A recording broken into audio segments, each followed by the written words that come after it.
Bonjour à toutes et à tous.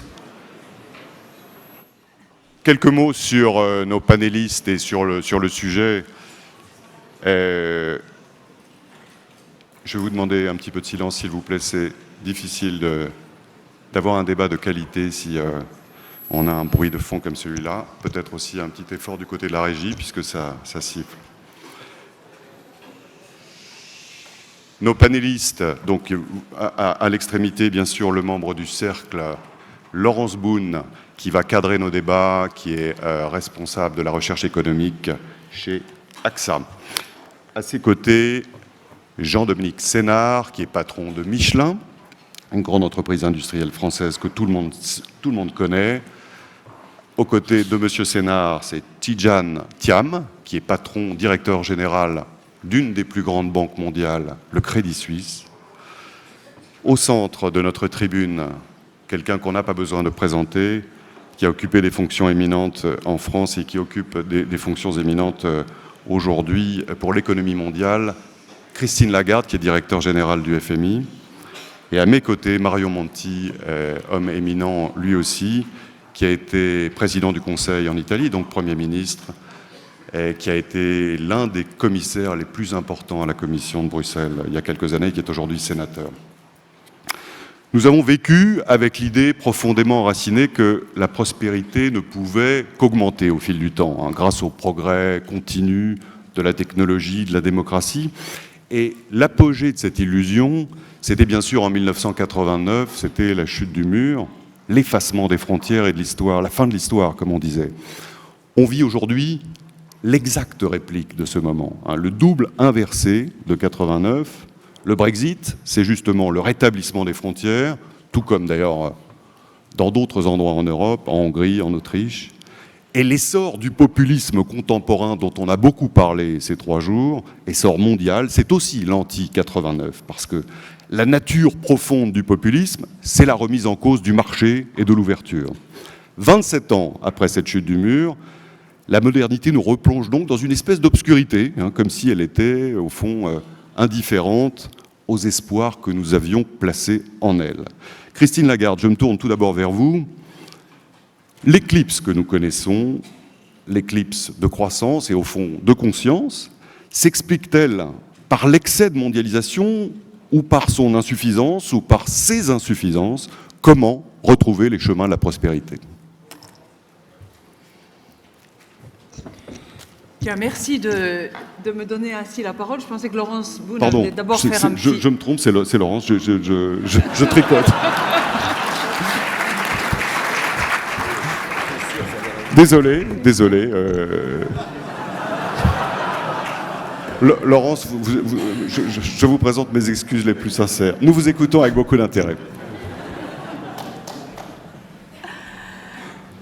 Merci, c'est bien parce que ça m'évite de faire l'opening joke de départ, elle a été faite, je suis tranquille. Est-ce qu'on peut mettre la slide sur l'écran?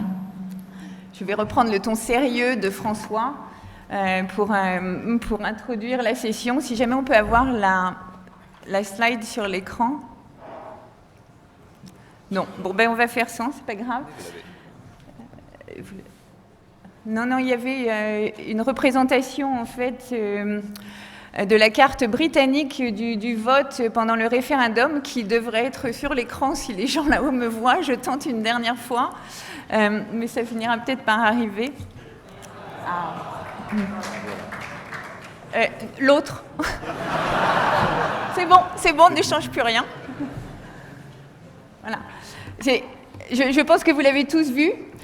Mais c'était quand même extrêmement frappant, et je voulais repartir par là, de voir à quel point on s'était trompé. En fait, c'est la séance de modestie du cercle des économistes à Aix.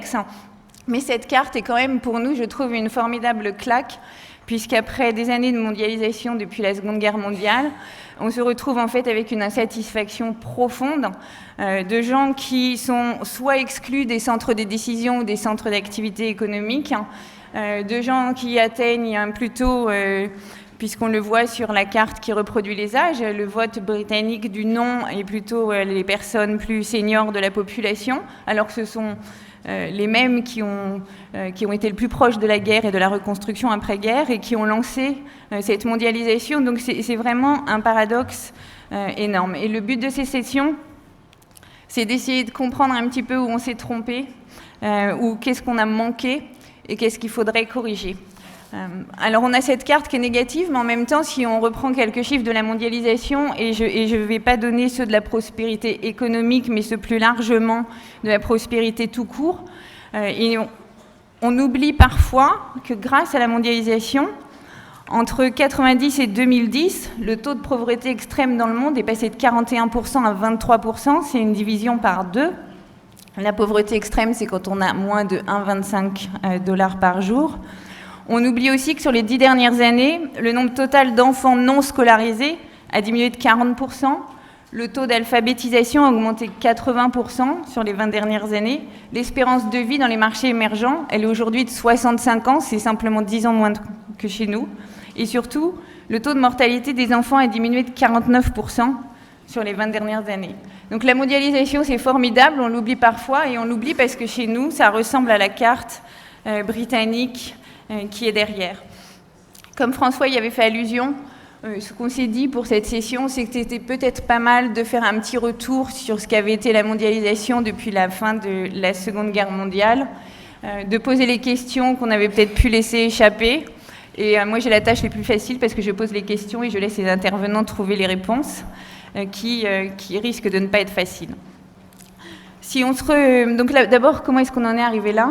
Si on divise la période après-guerre jusqu'à nos jours en deux, on a une période qui va durer de la fin de la Seconde Guerre mondiale à la fin des années 70, à peu près, qui est celle de la reconstruction. C'est aussi celle de la construction de nos systèmes sociaux, nos systèmes d'éducation, de santé. C'est aussi la période où les innovations technologiques, elles sont vues comme renforçant le bien-être, pas comme déplaçant les populations au travail. C'est la période de maîtrise de l'inflation qui va assurer du pouvoir d'achat à tout le monde. Et puis, c'est aussi la période d'ouverture des échanges, où on voit arriver des nouveaux produits, on voyage, on s'ouvre au reste du monde. Et ça, c'est l'espèce de l'âge d'or des 30-40 années qui ont fait suite à la Seconde Guerre mondiale. Et puis, on arrive à la fin des années 80-90, et en fait, c'est un peu une période d'emballement. D'abord, les marchés émergents ne sont plus le réceptacle des produits et des services qu'on leur vend, mais ils deviennent des concurrents. Et ça va déclencher avec l'innovation un déplacement de populations moins qualifiées qui vont se prendre de plein fouet chez nous les conséquences de la mondialisation. C'est aussi la période de déréglementation financière, et Tidjam aura sûrement plein de choses à raconter dessus, mais c'est celle où on va voir une explosion du crédit, à la fois du secteur privé et aussi du secteur public. C'est l'endettement facile, et comme ça commence à ne pas aller très bien, qu'on commence à avoir des hausses de taux de chômage, on va utiliser la dépense publique pour colmater un peu tout ça, et on va avoir une augmentation en qualité, mais finalement pas tellement en quantité, en quantité, mais finalement pas tellement en qualité de cette dépense publique. Et puis c'est la période où on laisse un petit peu s'échapper la gouvernance de cette mondialisation, et où chacun se dit finalement je vais peut-être arriver à en tirer quelque chose pour moi. Et donc les pays ne s'approprient pas ni la mondialisation, ni l'Europe, et Marion Monti en parlera, mais ils essayent de s'approprier des bénéfices de cette mondialisation. L'exemple typique, je crois, et qui est d'actualité, c'est Margaret Thatcher, et qui essaye de négocier sa contribution au budget européen en disant « I want my money back ». Donc on est dans une période où la mondialisation commence à susciter les égoïsmes. Et enfin arrive 2008, c'est le troisième épisode, c'est la crise financière. Et ça souffle vraiment la fin de la partie, parce qu'à cette crise financière, on va répondre avec des politiques monétaires et budgétaires comme en fait on faisait avant. On essaye de calmer le cycle, donc on dépense de l'argent, on injecte... je me rappelle, en 2012, on parlait de 13 000 milliards de dollars de liquidités, et c'est beaucoup plus aujourd'hui. Mais ça ne suffit pas. Ça ne suffit pas, et on rentre dans les débats sur la stagnation séculaire. On a des taux de chômage qui ne baissent pas, et on a des taux de croissance qui ne repartent pas, avec une démographie qui baisse. Et je crois que c'est à ce moment-là que les doutes sur les élites, sur la façon dont on a fait les choses, se sont posés le plus fort. On a tous eu tort, experts, politiques, économistes, je crois, de ne pas trouver les réponses microéconomiques à cette mutation. On a même pu apparaître comme des points de blocage aux transformations nécessaires parce qu'on bénéficiait de cette mondialisation. Et c'est donc le moment de se remettre un peu en question. Ce que cette carte nous montre là, c'est qu'il faut qu'on arrive à réfléchir autrement à ce qu'on a laissé échapper. Les entreprises, est-ce qu'elles ont profité avec excès de la mondialisation sans en faire profiter les autres et leur économie et les pays qui les portaient? Les experts, on n'est pas très transparent, on ne nous écoute plus, on n'est peut-être pas assez pédagogique. Le mieux, c'est sur les échanges, par exemple, et le TTIP en est un exemple. Les politiques, qui n'ont pas assumé complètement leur devoir de gouvernance, surtout qui ne se sont pas appropriés les bienfaits à la fois de l'Europe et de la gouvernance mondiale. Et est-ce que ce n'est pas le moment de le faire un petit peu, si on veut que les gens se reconnaissent dedans? On me fait signe qu'il faut que je m'arrête, ça fait 2 fois, donc je me tais.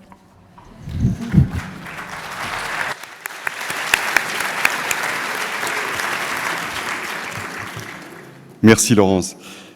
Christine Lagarde, je me tourne cette fois vers vous pour la bonne occasion. On a entendu Laurence parler de ce retournement, comment l'expliquer? Est-ce qu'il s'explique justement par les excès, l'excès de mondialisation ou le fait qu'au fond elle a été mal conçue et qu'elle a produit des effets pervers? Comment voyez-vous les choses?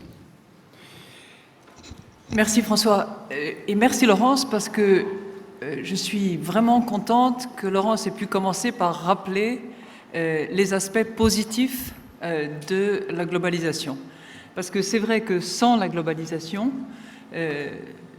on peut imaginer que 400 millions de Chinois seraient encore dans la grande pauvreté, qu'un certain nombre de pays africains auraient des taux de croissance infiniment inférieurs à ceux qu'ils connaissent aujourd'hui, et que les pays émergents comme la Chine, le Brésil, le Mexique, l'Afrique du Sud,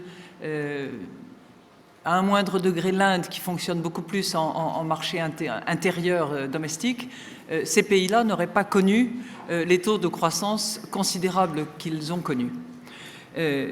Donc, n'oublions pas les aspects extrêmement positifs générés par la mondialisation.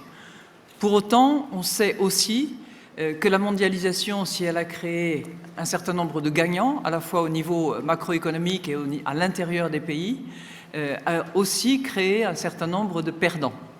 Et la véritable question qu'on doit se poser, je crois, dans la perspective d'une mondialisation qui serait plus bienveillante qu'elle ne l'a été, et qui ne serait pas confisquée au profit soit de certains, soit exclusivement au service de certains pays, c'est dans quelles circonstances, à quelles conditions et avec quelle gouvernance on permet une redistribution et une meilleure répartition des fruits de cette croissance. Donc là, je voudrais juste rappeler 1 ou 2 exemples de globalisation qui a bien fonctionné, et je vais me concentrer sur des questions de gouvernance, curieusement. Quand on s'est trouvé l'année dernière face à la contagion de Ebola dans 3 pays de l'Ouest africain, si on n'avait pas eu des mécanismes de gouvernance globalisés, permettant des réactions pas tout à fait suffisamment rapides du point de vue de nombreux scientifiques et d'un certain nombre de gens, mais des réactions rapides à l'échelon global, on aurait probablement eu une contamination infiniment plus grave que celle que nous avons connue, qui a été tragique pour ces 3 pays, qui les a mis à genoux et qui a causé des milliers de morts. Mais le mécanisme de gouvernance mondiale a fonctionné. Pourquoi je prends cet exemple? Parce que Ebola, comme le SARS en son temps, comme un certain nombre de propagations de maladies, sont aujourd'hui des problèmes globaux auxquels on ne peut pas faire face de manière territoriale, étroite, fondée sur la nation, fondée sur la souveraineté. Il en est de même de toute une série d'autres problèmes qui ont eux aussi une dimension économique. Qu'on parle de l'environnement et de la nécessité, par exemple, d'éliminer les subventions à l'utilisation des énergies fossiles, ou qu'on parle de la fixation du prix du carbone et de la mise en place d'une taxe carbone. On peut faire tout ça à l'échelon d'une nation, à l'échelon d'un État souverain. Mais on aura un effet multiplicateur bien plus important si on est en mesure de mettre en place un certain nombre de règles à l'échelon global. Parce que les gens voyagent, parce que les virus ignorent les frontières, parce que le changement climatique ne considère pas beaucoup les souverainetés nationales, parce que les capitaux tels qu'ils tournent aujourd'hui autour de la planète le font sans entrave. Et probablement, ça c'est un sujet de recherche du FMI actuellement, de manière libre généralement, mais avec peut-être la nécessité d'opérer certains mécanismes de gestion des flux des capitaux pour éviter précisément les accès, parce que ces mécanismes-là, parce que l'ensemble de ces problèmes sont de nature globale, on doit, pour parvenir à une mondialisation qui soit plus bienveillante, avoir des mécanismes de régulation dans une gouvernance acceptée, qui travaille pour le bien-être commun et qui soit transparente. On me fait signe de m'arrêter, je suis discipliné, je m'arrête, monsieur. Merci à vous.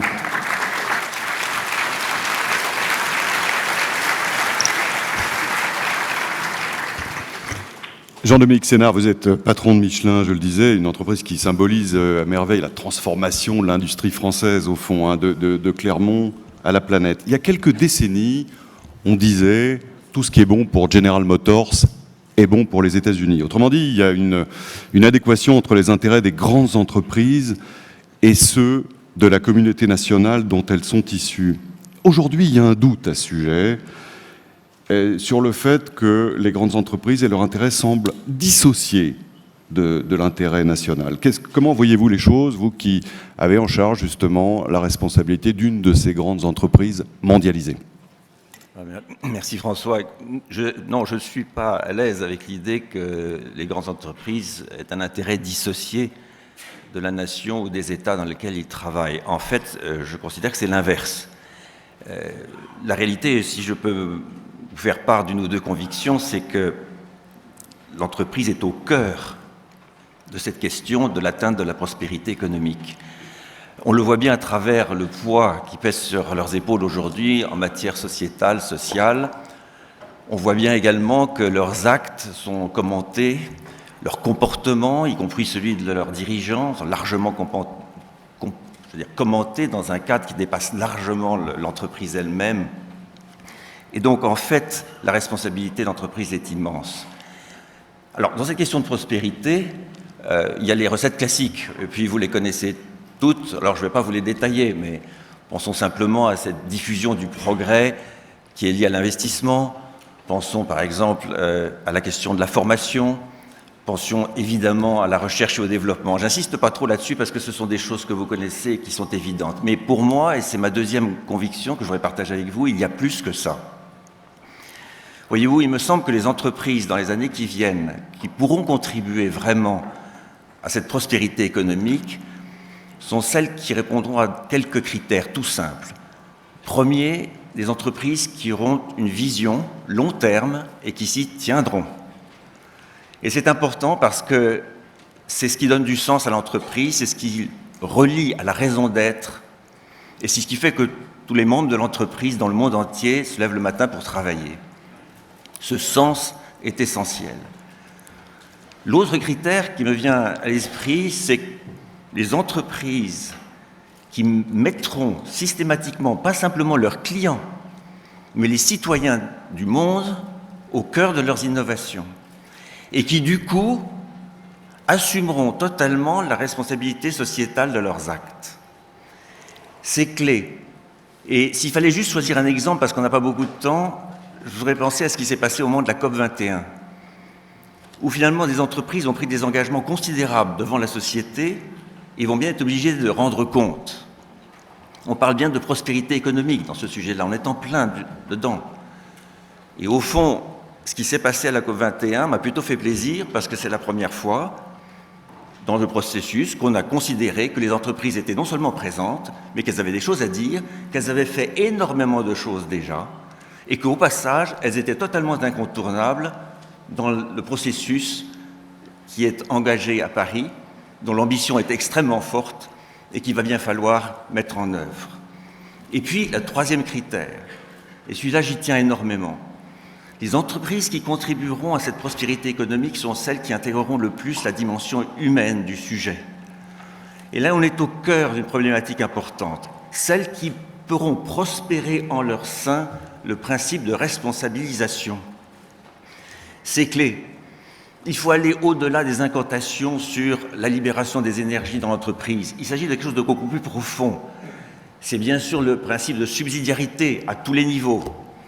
Mais rendez-vous compte qu'à travers ce processus, il s'agit de faire en sorte que l'ensemble des employés des entreprises dans le monde entier se prennent en main, assument son destin et finalement domine son avenir à court terme en étant directement responsable. On pourrait passer des heures là-dessus, je ne vais pas le faire, c'est fondamental. Au passage, c'est cette évolution qui est en train, je vous le dis, de modifier fondamentalement les relations de travail dans l'entreprise.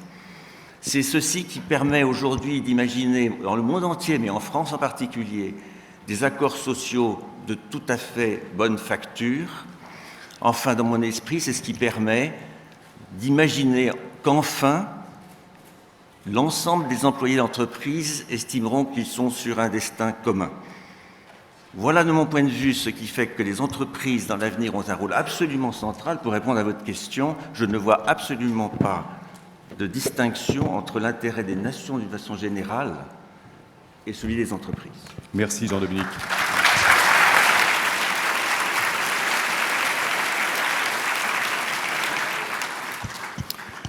Tidjane Thiam, vous êtes le patron de Crédit Suisse. C'est bien sûr l'une des plus grandes banques au monde. Dans la rhétorique populiste qu'on entend désormais un peu partout, le banquier, c'est le bad guy, hein, il s'en met plein les poches. C'est lui qui provoque les crises financières, la crise financière, en particulier la dernière, celle de 2008-2009, et il est en général, c'est ce que dit aussi la rhétorique populiste, sauvé par le contribuable. Donc il ne paye même pas ses propres excès. Existe-t-il une finance qui serait bonne complètement pour la croissance, et pourquoi en est-on si loin aujourd'hui ? Merci François, donc bonjour à tout le monde. Je vais essayer de répondre à la question sans que s'affiche la fichette que le jeune étudiant a en face et qui dit stop, temps écoulé. Donc je vais. Combien de temps est-ce que j'ai ? Vous avez 3-4 minutes. 3-4 minutes, ok.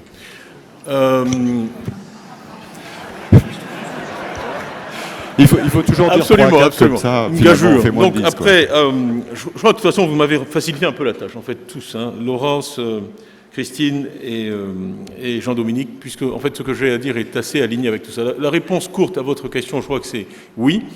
En tout cas, c'est pour ça que j'ai accepté de prendre la direction du Crédit Suisse, puisque le mandat que le conseil d'administration me donnait, c'était justement d'essayer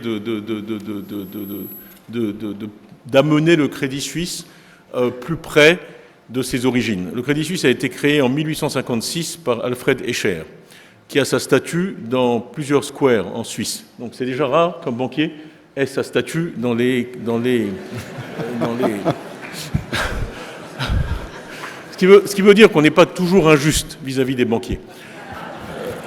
Mais il faut revenir en fait à sa mission initiale. Son souci, c'était de libérer la Suisse du joug des banques, excusez-moi, mais françaises, allemandes et italiennes, qui prêtaient de l'argent à la Suisse, pays relativement enclavé et à l'époque pauvre, qui n'exportait que des hommes et des soldats, et un peu de lait et de fromage, les moyens de développer une infrastructure sans laquelle il n'y aurait pas de croissance économique. Donc tout le développement des chemins de fer, des tunnels que vous voyez aujourd'hui en Suisse, qu'on admire tous, a été financé par le Crédit Suisse. Et j'étais il y a quelques semaines à l'inauguration du tunnel du Gotardo. Vous avez peut-être vu dans les médias que c'est le tunnel le plus long du monde, etc. Et on était très fiers, donc nous au Crédit Suisse, d'avoir participé à ça. Donc le mandat est simple, c'est de ramener la banque vers sa mission initiale, originelle, fondamentale, de financement de l'économie. Donc moi, le discours que je tiens, c'est un discours de soutien à nos clients. Donc je reviens à ce que vous disiez sur les clients, qui doivent être absolument la raison d'être de l'entreprise. Je suis arrivé ce matin de Singapour, j'étais à Hong Kong, à Singapour, pour voir des clients. Je passe l'essentiel de mon temps avec des clients, parce qu'ils ont des projets intéressants. On vient de financer l'acquisition de Syngenta par ChemChina en Chine. Il y a, après la première vague de sortie de la pauvreté de la Chine, de croissance économique, il y a des surplus très importants qui cherchent à se réinvestir. Et une des choses que nous faisons, c'est certainement accompagner les entreprises chinoises à l'extérieur, parce que nous croyons que c'est une bonne chose pour l'économie mondiale. C'est une bonne diversification de la Chine, et ça intègre Moi, je suis comme toi, Christine, je crois qu'un monde ouvert, un monde plus intégré n'a que des avantages pour les citoyens du monde et ne peut nous conduire qu'à plus de prospérité et plus de paix. Donc amener la Chine et l'intégrer beaucoup plus à nos économies, c'est une bonne chose. Ça aligne nos intérêts, donc on participe à ça. Et nous sommes également en train de réduire la banque d'affaires. En 6 mois, j'ai réduit en gros d'un tiers le niveau absolu de risque pris dans nos activités de marché. Et j'ai réduit de 50% la perte maximale qu'on peut avoir dans un trimestre, donc la volatilité de nos revenus. Donc c'est pour parler anglo-saxon barbare, c'est du de-risking, enfin c'est une réduction des risques que nous croyons importante pour réorienter la banque vers sa mission fondamentale qui est de soutenir ses clients, qu'ils soient des individus ou des entreprises, avec une approche de long terme. Et je souriais encore en vous écoutant parce que ça fait 1 an plus 1 jour que j'ai pris mes fonctions. Et le jour où j'ai pris mes fonctions, j'ai écrit une lettre à tous les employés où je ne parlais que de responsabilité et de décentralisation des décisions et de subsidiarité. Donc totalement aligné avec ce que vous disiez sur le mode de gestion des entreprises. Il faut croire dans l'être humain, sinon je pense qu'il ne faut pas diriger une communauté humaine. Et en fait, la décentralisation, c'est juste l'expression concrète de la foi qu'on peut avoir dans la capacité des gens à prendre les bonnes décisions si les décisions sont poussées vers le bas. Donc en tant que dirigeant d'entreprise, je crois qu'on a tous une mission à remplir. Et comme le petit panneau rouge est là, je serai comme Christine, discipliné, je m'arrêterai. Je pense qu'on pourra poursuivre à travers les questions et réponses plus tard. Merci. Merci.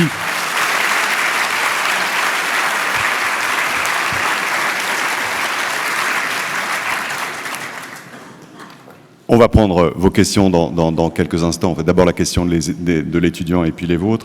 Auparavant, Mario Monti, nous terminons ce tour de table avec vous. Au fond, l'Europe, la construction européenne, ça a été la version régionale de la mondialisation.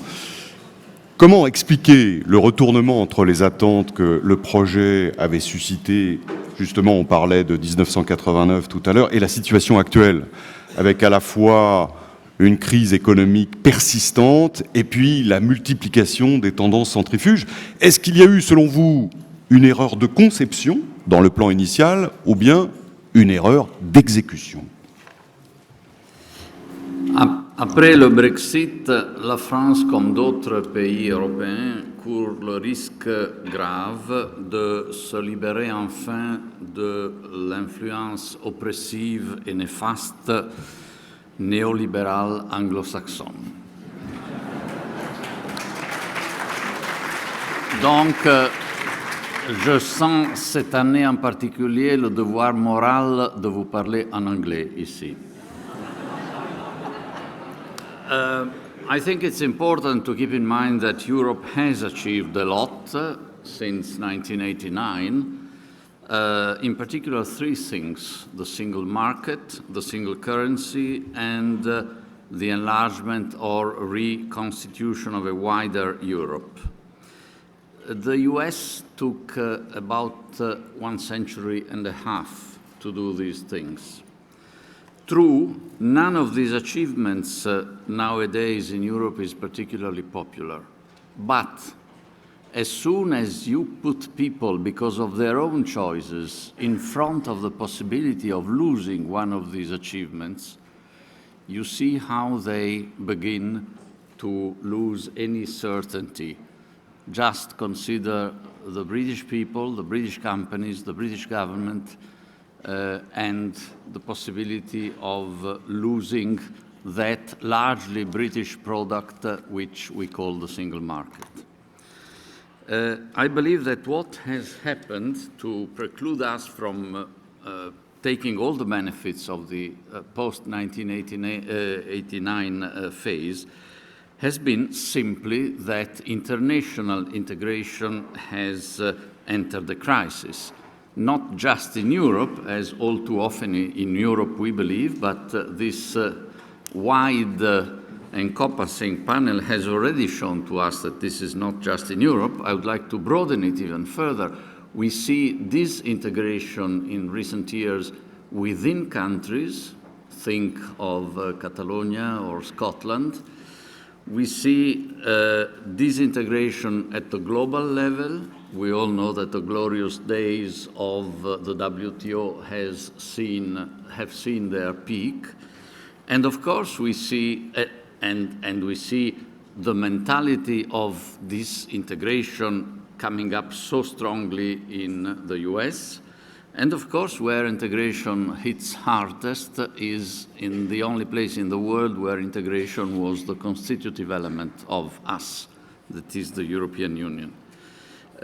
Why this crisis of integration, therefore, particularly putting Europe in crisis?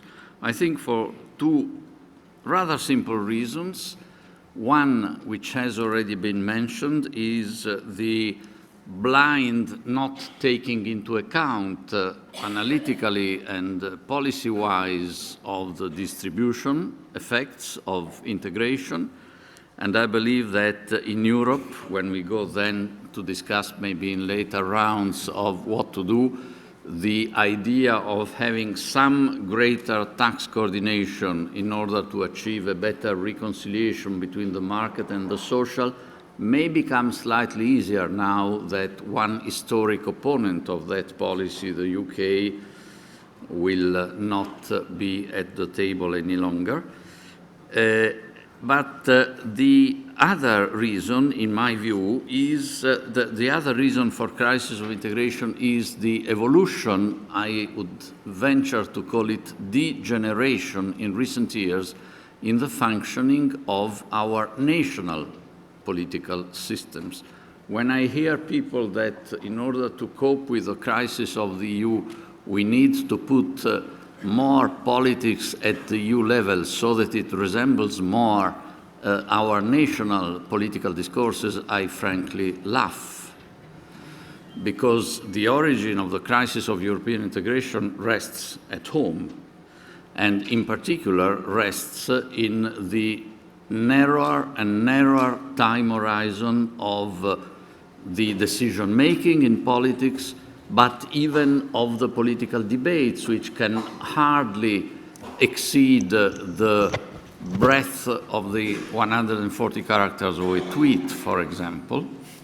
And integration is, if you think of it, simply the most difficult concept, and therefore it will be at a growing Ricardian comparative disadvantage relative to the thesis of the nationalists and the populists that can be made in 10 seconds, whereas the case for integration, if you are very good, will require 1 or 2 minutes, almost too much even for here. So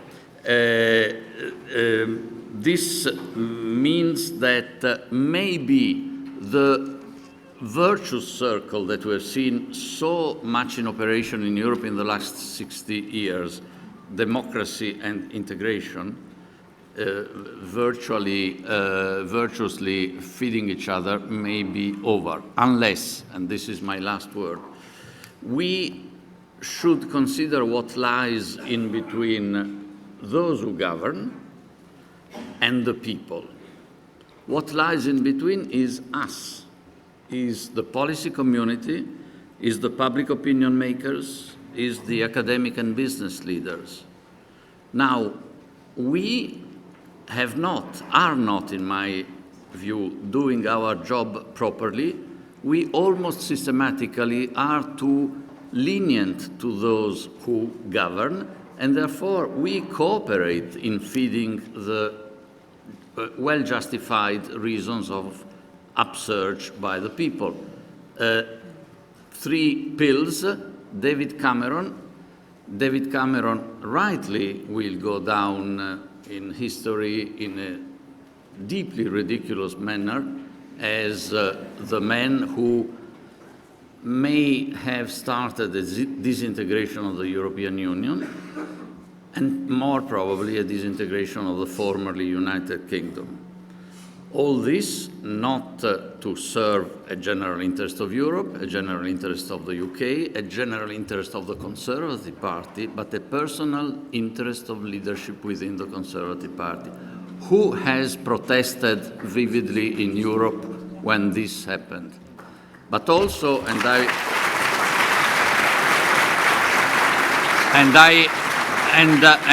I will conclude on this, a very distinguished exercise, the report of the 5 presidents of European institutions almost 2 years ago.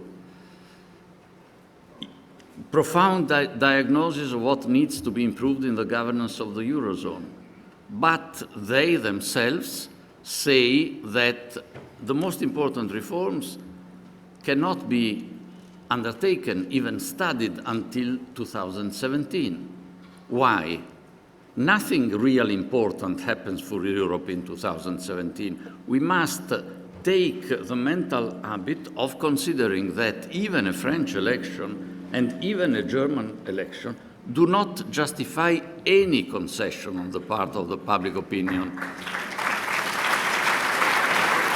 I will stop there. Merci à vous. Nous allons prendre la question de l'étudiant, où se trouve-t-il, qui touche justement à la façon dont la mondialisation est perçue. Alors, mesdames et messieurs les membres du panel, bonjour.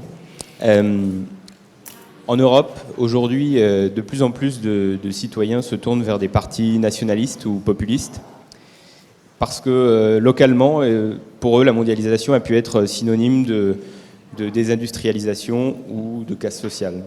Comment expliqueriez-vous à ces citoyens aujourd'hui que la mondialisation, localement, peut être synonyme de prospérité économique? Merci. Bonne question. Il y a un divorce croissant quand même entre le sentiment justement de ceux qui décident et ceux qui ne décident pas sur cette question. Alors l'expression consacrée habituellement c'est « il faut faire de la pédagogie ». C'est évidemment une expression qui ne veut pas dire grand-chose. Christine Lagarde, quel est votre sentiment? Vous avez tenu justement à rappeler les bénéfices de la mondialisation. Ils n'apparaissent plus suffisants aujourd'hui. Qu'est-ce qu'on peut faire? Qu'est-ce qu'on peut dire? Moi, je pense, merci de votre question. Je pense que c'est une vraie interrogation qu'on doit tous, collectivement, pas ceux qui sont autour du panel, mais nous tous, comme Mario nous a appelés collectivement, ceux qui sont entre le peuple, dont nous sommes aussi, et les gouvernants, c'est-à-dire ceux qui... dont nous sommes aussi. Oui, bon. Toi, c'est deux. Mais tous ceux qui aident à former l'esprit, les décisions, l'opinion publique, qui s'expriment sur les radios, qui décryptent l'actualité, etc. Parce que moi, ce que j'ai pu constater, en particulier à l'occasion de la campagne britannique, c'est que tous les efforts que les uns et les autres nous avons pu déployer pour expliquer honnêtement, rationnellement, chiffres et faits à l'appui, les perspectives qu'on pouvait craindre à l'issue d'un vote de sortie du Royaume-Uni ont été absolument vains. On a entendu évidemment Michael Gove dire que « we have too many experts ». Donc les experts, fermez le banc. Alors comment se fait-il qu'une parole fondée sur des faits, empiriquement démontrée, probable, et autant les marchés ont eu tout faux en anticipant que tout allait bien se passer, autant je crains que les experts aient probablement tout juste. Comment se fait-il qu'on n'ait pas été entendu? Alors, est-ce que c'est parce qu'on ne communique pas en 140 caractères? Est-ce que c'est parce qu'on communique de manière beaucoup trop compliquée, beaucoup trop jargonique en permanence? Est-ce que c'est parce que les opinions tierces sont souvent non attribuées, c'est-à-dire que c'est très simple de s'exprimer de manière anonyme et sans démontrer quoi que ce soit et en fondant ces affirmations bien souvent sur des approximations et même parfois sur des mensonges purs et simples. Mais je pense que ça, c'est un vrai débat que nous devons avoir, faute de quoi on risque effectivement de retomber dans des échanges, pas seulement en Grande-Bretagne, mais ailleurs, où les faits, la réalité, l'honnêteté intellectuelle se trouvera confrontée à une espèce de dérive brève, mais fausse dans ses fondamentaux, et qui ne sera jamais ni vérifiée, et même si elle est vérifiée, ne sera pas entendue. Donc ça, vraiment, ça me paraît une question déterminante qu'on doit se poser collectivement et à laquelle il faut qu'on trouve des réponses, et des réponses rapides. Merci. Est-ce que, pour prolonger un peu la question avant que Tidjane ne s'exprime sur la même, est-ce que Christine Lagarde, c'est pas aussi parce que les élites ne veulent tout simplement pas voir que la mondialisation fait des victimes? Et que quand on parle aux victimes, on a beau dire pédagogie, il n'y a pas de pédagogie du chômage de masse. C'est-à-dire que on peut difficilement entendre un discours qui vous dit ça va bien quand soi-même on est dans une situation difficile, soit parce qu'on a perdu son emploi, soit parce que dans les pays qui ont retrouvé la croissance, comme le monde anglo-saxon, les salaires n'augmentent plus comme avant. Enfin, ça revient au point que j'ai essayé d'indiquer dans la première réponse que j'ai faite à votre question. C'est que l'évolution de la globalisation entraîne à la fois la création de gagnants et la création de perdants. Et qu'il est impératif que les politiques de redistribution qui relèvent de la compétence des gouvernants dûment éclairés par les informants et les pédagogues et les chercheurs que vous êtes, que nous sommes, qu'ils mettent en œuvre ces politiques pour que le gain soit partagé effectivement et qu'on ne se trouve pas en situation de création d'inégalités excessives, ce qui n'était pas le cas au passage de la Grande-Bretagne. Quand on regarde le coefficient de Gini, avec les réserves qu'on peut avoir à l'égard de l'instrument de mesure, mais quand on regarde le coefficient de Gini de la Grande-Bretagne, il n'a pas bougé pendant 20 ans. Donc, c'est vrai qu'en matière immobilière en particulier, les inégalités sont lourdes et on crée des différences très importantes. Mais ce n'est pas le seul et unique facteur. Tidjane et Jean-Dominique, s'il vous plaît. François, merci. Moi, j'aimerais aller un peu dans le sens de votre dernière remarque. J'ai vécu presque 15 ans au Royaume-Uni. J'ai été impliqué dans toutes sortes d'associations, etc. J'avais toujours été frappé par une visite d'une école à Tower Hamlet, que ceux qui connaissent Londres connaissent, qui est à 1 mile de la City, où en fait les enfants, la moitié des enfants, 46%, ne mangeaient qu'une fois par jour. Et j'avais plaisanté en disant c'est une situation avec laquelle j'étais familier. J'avais bien connu ça en Côte d'Ivoire en tant que ministre. Dans les pays pauvres, un des gros problèmes, c'est comment est-ce qu'on fait que les enfants qui vont à l'école puissent manger. Donc être confronté à ça tout près de Londres, c'est un vrai problème. Je pense qu'on ne peut pas faire de cette histoire une histoire de perception. La seule manière de changer les perceptions que moi je connais, c'est de changer la réalité sous-jacente. Donc,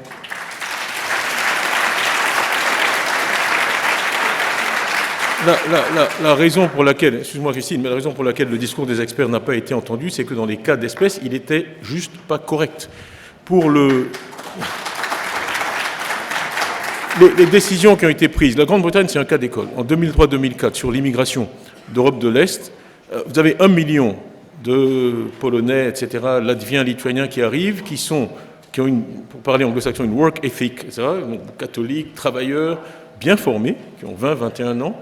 La meilleure manière de faire croître le PIB d'un pays, c'est d'importer des adultes qu'on n'a pas dû former. Hein, c'est simple. Il n'y a pas eu d'investissement dans leur éducation, c'est un gain net. Vous avez une productivité énorme ajoutée à votre économie et ça fait des points de croissance. Bon, donc ça c'est vrai. Maintenant, le pendant de ça, ça a été tous les Britanniques. C'est simple. Les gens qui ont un GCSE, qui est en gros le diplôme qu'on obtient à 16 ans, ont voté à 80% pour le Remain. Les gens qui n'ont pas de GCSE ont voté à 80% pour le Leave. C'est simple. Parce que pour eux, la transaction qui leur a été proposée était perdante. Donc la question, c'est vraiment comment est-ce que du point de vue des décideurs, on change les termes de l'équation pour eux. Et je pense que tu as eu raison de parler de redistribution, Christine. Moi, je regardais la manifestation de Londres samedi, que je salue. Moi, j'ai signé les déclarations de Cameron contre le Leave, etc. Donc, mes positions personnelles sont claires. Mais j'avais envie de leur dire combien d'entre vous accepteraient de payer plus d'impôts. Donc,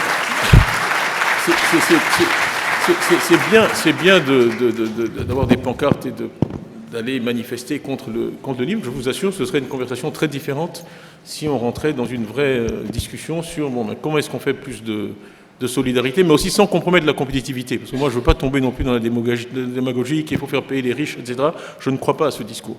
Mais il faut quand même trouver une équation nationale dans chacun de ces pays qui fait qu'il n'y ait pas tellement de laissés pour compte qu'on arrive à des résultats après une élection démocratique nationale qui sont mauvais pour la nation à moyen terme.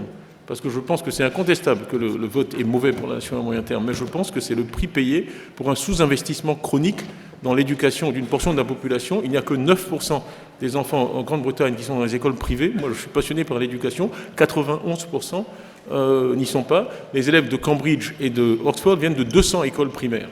OK ? Au UK. Et il y en a des milliers. Donc les problèmes, on peut les citer, ils sont réels, il faut les traiter. Très bien.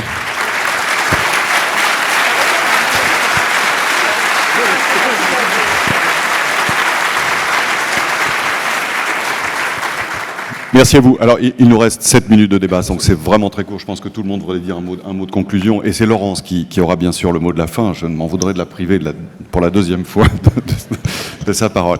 On va écouter Jean-Dominique, on va écouter Marion Monti, Christine Lagarde et Laurence, s'il vous plaît, en étant concis. Bien, rapidement sur le sujet, pour rebondir sur ce qui vient d'être dit, François, la question de la pédagogie n'est pas totalement galvaudée. Elle est essentielle. Il faut continuer. Et il y a beaucoup de chefs d'entreprise dans cette salle que je connais qui savent que lorsque l'on est transparent vis-à-vis de ses employés, que l'on met tout sur la table, que l'on dit tout et que tout est simple, tout le monde suit. Je n'ai jamais vu d'exemple où la transparence était de ce côté-là trompée. Donc il faut l'avoir en tête, ça marche très bien. Je ne pourrais pas parler ici de la formation du plus jeune âge, alors que c'est évidemment un truc essentiel. Je pourrais parler plus longtemps de l'apprentissage, parce que là aussi, à une certaine génération, cela change complètement la donne, mais on n'a pas le temps. Pour le reste, sur cette question des élites et de la séparation entre soi-disant les élites et le peuple, je vous donne simplement une conviction. Je suis absolument certain, à titre personnel, que les gens ne sauront pas toujours tout de la science économique. C'est quand même compliqué. Mais ils seront prêts à suivre des gens qui donnent l'impression qu'ils croient ce qu'ils disent et qui, au passage, le font, même si ça nécessite un peu de courage. Le reste... Merci. Le reste... Merci. Le reste viendra. Merci à vous. Mario Monti, vraiment, si vous avez un commentaire justement sur ces questions de divergence, de perception sur la mondialisation, commentaire, bref, s'il vous plaît. Oui.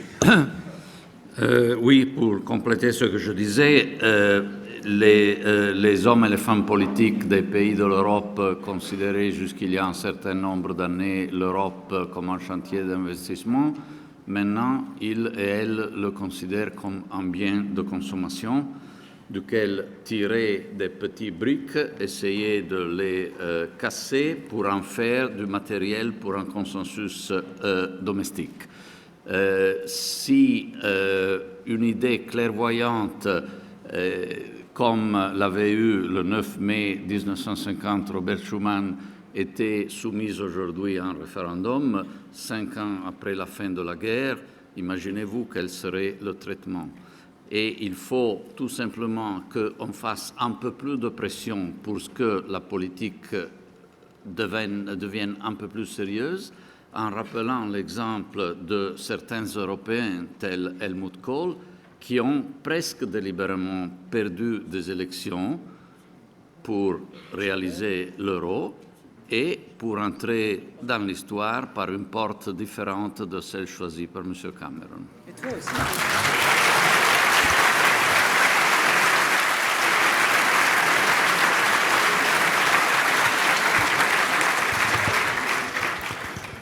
Christine, et puis Laurence Boone. Comme Mario ne l'a pas dit, il a fait le même choix lui aussi.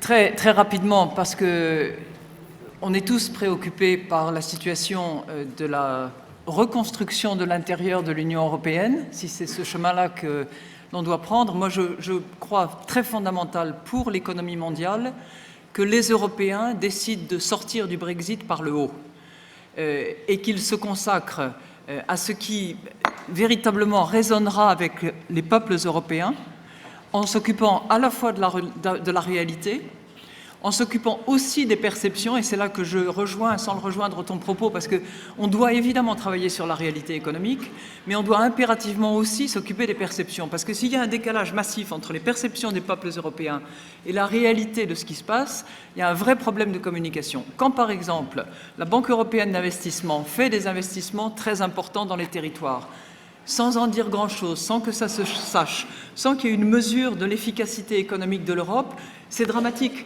Parce que le langage va continuer à être excès de réglementation, bureaucratie, c'est la faute à Bruxelles, etc. C'est complètement sur une autre dimension de communication que les choses doivent se faire. Et puis, comme le disait Mario tout à l'heure dans un anglais châtié dont il est l'expert, maintenant que les Anglais sont entre guillemets sortis, parce qu'ils ne sont pas effectivement sortis, pendant les 2 ans qui commenceront à courir le jour où ils décideront de commencer l'article 50, les choses restent en l'état. Donc sur le plan juridique, sur le plan des obligations, elles sont les mêmes. La contribution financière reste la même. Mais au moins, il y a un certain nombre de choses dont j'ai entendu les commissaires européens, les uns après les autres, dire c'est tellement compliqué, on ne peut pas le faire à cause des Britanniques. Et il y a peut-être des choses qu'il faut envisager de faire puisque les Britanniques ne vont pas s'asseoir à la table. Et ça sera un vrai projet qui donnera courage. Merci.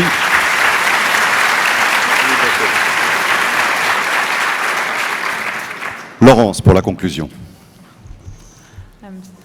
Je vais essayer d'être rapide puisqu'en fait je pense que tout a été dit. Je retiens 3 choses principales de ce qu'ont discuté Mario, Christine, Tidjam et Jean-Dominique. Le premier, c'est avoir une vision de long terme et lui donner un sens. Et ça, je crois que c'est extrêmement important pour les politiques. La deuxième chose, c'est sur l'Europe.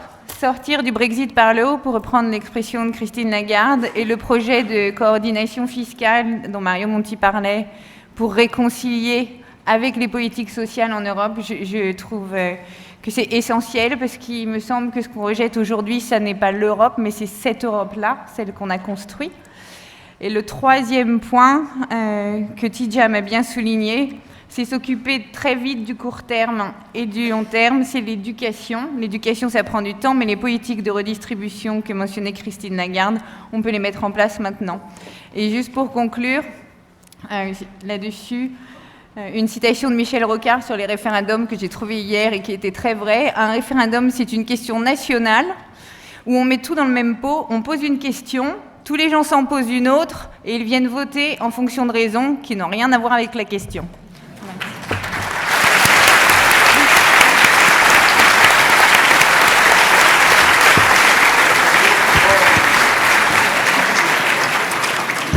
Merci à vous tous et bonne journée à tout le monde.